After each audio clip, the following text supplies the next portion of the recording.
Hello, Consciously Parenting family, and welcome to the Conscious Coffee Break. I'm Jen Kobrick. I'm a holistic family consultant with the Consciously Parenting Project, and today I'm going to talk to you about mindfulness. Mindfulness is something that comes up often in our discussions, and there's sometimes this misconception that mindfulness means sitting quietly in silence, in a certain position with your eyes closed, alone, with it being, peaceful and no distractions, and it looking like a mind emptying meditation. And certainly mindfulness can look like that. And if you have access to a space and a time to do that, it can be a helpful practice as well.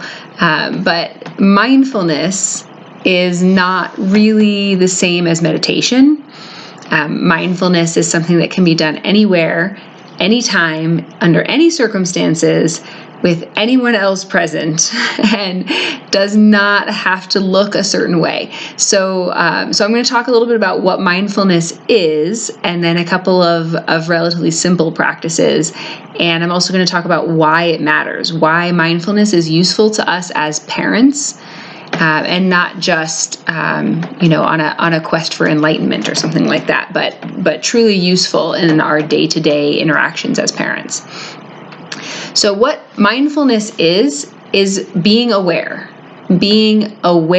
of the current state of yourself, your body, your surroundings, as opposed to, you've probably had the experience of driving somewhere and then you arrive and you don't really remember the drive, particularly if it's something that's routine, like a commute where you do the same drive a lot, and you couldn't tell someone after you arrived whether you hit any stoplights, what colors of cars you saw on the route, that sort of thing, because you were not really present in the drive. You were caught up in to-do lists or daydreaming or, thinking about what you were going to do when you got where you were going, or a million other things, dealing with crying in the back seat, a million possibilities of where your mind might have been, but you were not being fully present with the experience of driving the car.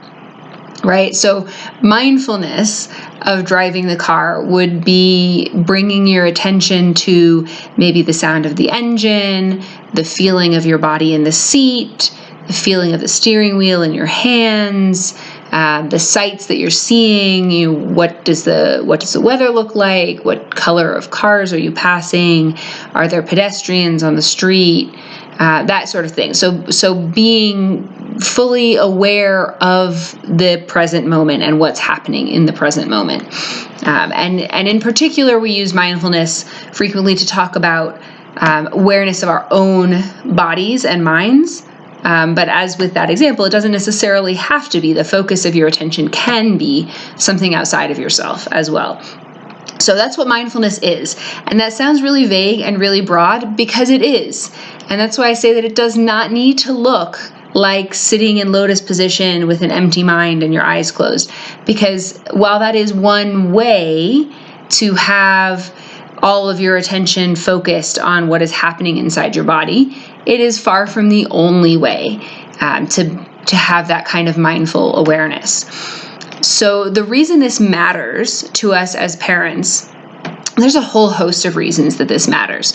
But when we are, as parents, triggered, which we talk about a lot in this work, we've talked about that before on this show, that when we're triggered, what we're oftenly happening is we're having an experience in the present moment that is not really about what's happening now.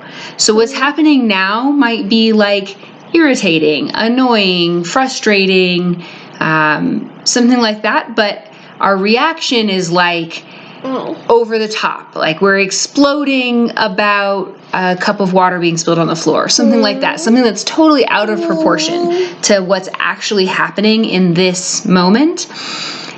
And it can be really helpful to look at where is that coming from, and all of those things that we do in healing story circles and in one-on-one consultations. But in that moment, when we're trying to bring our reaction down to a level that is more appropriate to the actual situation at hand, or when we're trying to change a pattern of reacting in this big explosive way, then mindfulness is one of the tools that we can use to bring ourselves back to the present moment.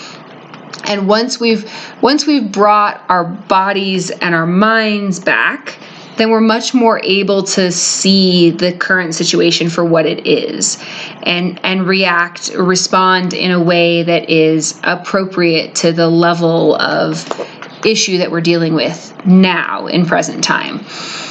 So this obviously can be useful in a heated moment, but it's pretty much impossible to practice it in that moment for the first time. This has to be a tool that you already have practice with, and that becomes, the more you practice mindfulness, the more easy it becomes to recognize when you are not mindful and bring your awareness back. And it's that ability is what allows you to then gradually, over time, with a lot of practice, realize in an emotionally charged moment, oh, I'm not here, and bring that awareness back to the present moment. So that's the why. The why, that's one why. One why is to deal with these charged, heated, triggered moments in a calmer way, a way to regulate ourselves and make it easier for us to respond with intention in those moments. Another reason is because it makes our relationships with our children and our parenting experiences a lot more fulfilling. If our experience of the moments that we would find enjoyable with our children, the moments when we have a chance to play or to give a young child a bath, or those activities that can be really joyful in parenting, if our awareness is not in those moments, if our awareness is with a to-do list, if our awareness is, thinking about a million other things, then we don't really absorb those moments in a way that allows them to stay with us. And mindfulness, again, bringing our mindful awareness back into that moment allows us to really absorb and fully inhabit the joyful, pleasant, wonderful moments of parenting. So this is a tool that can be useful on both sides of that. It can be useful in challenging moments, and it can be really useful in the joyful moments. And the joyful moments are a lot easier to practice it. So we can practice mindfulness in those joyful moments or in neutral moments and make that a habit, and then be more likely to be able to access it in the challenging moments. All right, so now let's talk about how we do this. So there are a million ways to practice mindfulness. There are a million practices, and there are some apps out there that can support those practices and support developing this as a habit. But one of the easiest ones is to do a body check-in.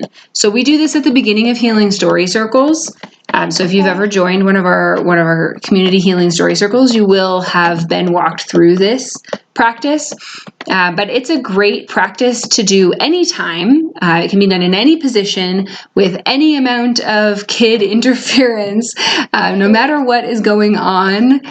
And it can be done at any time. And I would really suggest, if this is something that you want to develop as a habit and have it become more easy for you, then I really suggest picking some activity and making this something that you do, that you tie to that activity. So you do this or some other mindfulness practice every time you do this certain activity. So for example, this could be every time you wake up in the morning before you get out of bed, every evening in bed before you go to sleep, or it could be every time you sit down at the table to eat. It could be every time you sit down in your car before you drive. It's a practice that only takes a few seconds. It can be stretched out to make it longer if you have the time, but it can be done in just a few seconds. So if you can pick an activity that will, become the habit, that every time you do this activity, no matter whether you're happy, sad, angry, frustrated, joyful, excited, no matter what, that you do this quick mindfulness check-in, then it becomes something that's much more easy to access. So here's the practice. I'm going to invite you to just take a pause from anything else that you might be doing. If it's something that requires your mental effort. If you're doing something like walking, you can keep walking. If you're doing something that doesn't require mental effort, like washing dishes, you can keep doing that. If you're doing something that requires your mental attention, then I want to invite you to just pause doing it just for a moment. You can be standing or sitting. As I said, walking. You can even be in motion to do this. And so the first thing that we're going to do is take a deep breath. You can close your eyes if you're stationary and it's safe to do so and that feels comfortable. And if not, you can just sort of relax your focus so you're not really staring at any particular thing, but just having a relaxed gaze. And then take a deep breath. And as you breathe out, feel your weight of yourself settling down. So if you're sitting, you can feel where your seat and your feet make contact. If you're standing, you can feel where your feet make contact. If you're walking, you can feel the weight into each foot as they make contact in turn. And feel the whole of yourself being supported by the earth underneath you. And now we're just going to quickly check in with your body. We'll start from the top of your head. And you can scrunch your face up towards your nose. And then relax it. And breathe. And then you can take your shoulders up by your ears and then let them drop and breathe. And you can clench your hands into a fist and open them and breathe. And then as you come down into your torso with this next breath, really feel your lungs filling and emptying again. And then moving down into your legs and your feet. And you can scrunch up your toes and then stretch them wide. And breathe. And then just for another breath or two, again, feeling the weight of your whole body. And if you have time to continue this practice, you can stay with that feeling of your body.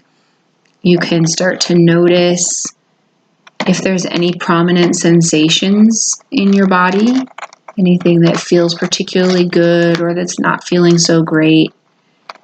You can start to pay more attention to your breath. We took one breath that we were paying attention to it coming in and going out. You can return to that sensation. That's a really great anchor for mindfulness, that you can pay attention to the breath comes in and the breath goes out. And whenever you're ready, you can open your eyes. And then before you get up and go on with your day, take a moment just to look around you and orient yourself to where you are, when you are, and come into that space that you're in. And then you can continue on with your day. And that was a perfect example with my little helper here of how it's okay that there's a child on my lap, that she's making noise. We can still bring that mindful awareness into this present moment. That could even be an anchor for mindfulness. We used body sensations, and that's a really easy place to start. And especially for many of us who are often tuning out our body sensations, it's really helpful to use a body sensation or check in with all of those parts of the body and get that information that we so often are pushing aside. But I could be, I could sit here giving my full attention and bringing my attention back gently again and again to the sounds that my daughter's making. That is another way to be mindful. We can have our mindful awareness on anything. We can even do this with our kids if they're willing, if they're willing to sit and clench their fists and stretch them wide.